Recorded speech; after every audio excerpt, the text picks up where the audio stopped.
We cut to Monday in the class as the teacher's giving everyone a new creative writing assignment. Okay, everybody, we have a fun assignment today. It's called creative writing. Now, creative writing is exactly what it sounds like. You write something from your imagination. It can be anything you want. It can be something you did over the summer. It can be a story you've heard. It can be a story you want to tell. I just want you guys to make something interesting up.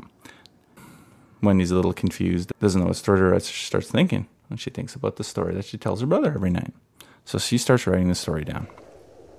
Long ago, in a faraway land, in an evil castle, a prince and a princess were trapped in a dark, dark castle, locked up in the dark, dark tower, longing for someone to rescue them from their prison. Their captors were an evil ogre and a wicked witch. The ogre and the witch were constantly fighting, making it very, very difficult for them to think or even sleep. Worst of all, the ogre and the witch would force the prince and the princess to eat dinner with them. The witch would want to talk constantly to the princess, telling her about all the gossip she heard about all the other witches. But this didn't interest the princess. This would make the witch very angry. She would chastise and make fun of the princess for not speaking. Then the ogre would get angry because no one was eating the food that he worked so hard to hunt for. He would get angry with the prince. When the prince wouldn't respond to him, he would get very, very violent. He would bang the table and break things. But this wouldn't rattle the prince. This made the ogre angrier and angrier, and he would take his anger out on the prince. This was very difficult for the princess to watch. Every day, she would go up to the terrace, hoping, pleading someone would come to rescue her, that a knight in shining armor would ride up and rescue her from this prison. As we cut to the teacher reading the assignment and holding her mouth in shock. Later, we find Wendy being invited into a new classroom by our teacher. Thanks for coming, Wendy. Am I in trouble? No, not at all. Come on in. We just wanted to talk to you about your story you wrote. Was it that bad? No. It was great. I found it very touching and powerful. But while I was reading it, I couldn't help but wonder if it was more than just a story. What do you mean? Do you know what a metaphor is? No. A metaphor shows how two things that are not alike in most ways are similar in one important way. And I think your story is a metaphor. But it was just a story. Wendy, my name is Laura, and I'm a counselor. I also really enjoyed your story. Sometimes when we can't talk about things that are hurting us, they find other ways of getting out. Through dreams, music, art, and sometimes through story. Sometimes we don't even mean to talk about it, but we do. And if you'd let me, I'd like to talk to you about it. I don't know. I'm not comfortable with this. Wendy, I know this must be hard.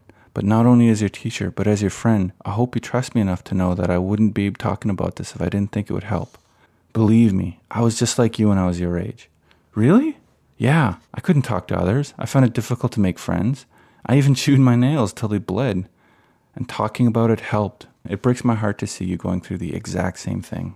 I know what it's like to wish that someone would rescue us and take us away from all our worry and pain. But sometimes we have to do it. We have to find the courage in ourselves, and it begins with talking. Did it get better for you? Yes, it did. But it took me time, and it will take time for you too. But it gets better, I promise. Oh God, I'm so tired. I'm so tired of being quiet. And so we began. I guess I had a lot to talk about because we talked for 2 whole hours. I just sat in that big comfy chair and talked and talked and talked. It was like a dam burst inside me. And Laura just sat there and listened. She didn't interrupt me or criticize me or tell me what I was saying was wrong. She just listened. It was a nice feeling. Then she would ask me about my parents and how their fighting and drinking made me feel. It wasn't easy to talk about, but I was kind of glad to finally talk about it with somebody other than Adam. Then she told me that I had symptoms of generalized anxiety disorder. The word made me feel kind of nervous, like I was crazy or something. But Laura told me it was a very common side effect for living in such a stressful environment. That made me feel so much better. As we talked, we thought it'd be a good idea for Adam to come, but he wasn't too thrilled about it. After a while, he started to notice how much better I was doing, and he reluctantly went. At first, he was really resistant. He said it was for wimps. He didn't respond well to talking about his issues, so Laura talked to him about art therapy. He could draw his feelings instead of talking about them. It helped him to begin the process. He had a lot of anger issues. After a couple weeks, he opened up. It was very hard for him to show his feelings, but he broke through to his core issues. He was so angry at her parents and bottled it up. It became rage that would come out at school. He didn't want to be so angry anymore. It made him so tired inside.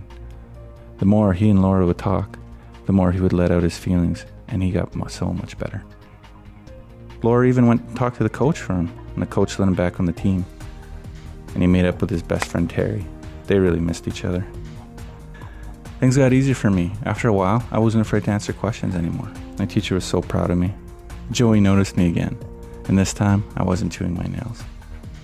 I have friends now, and Adam isn't losing any more of his. Our whole family goes to see Laura now. It's not perfect. Nothing ever is, but we're doing a lot better.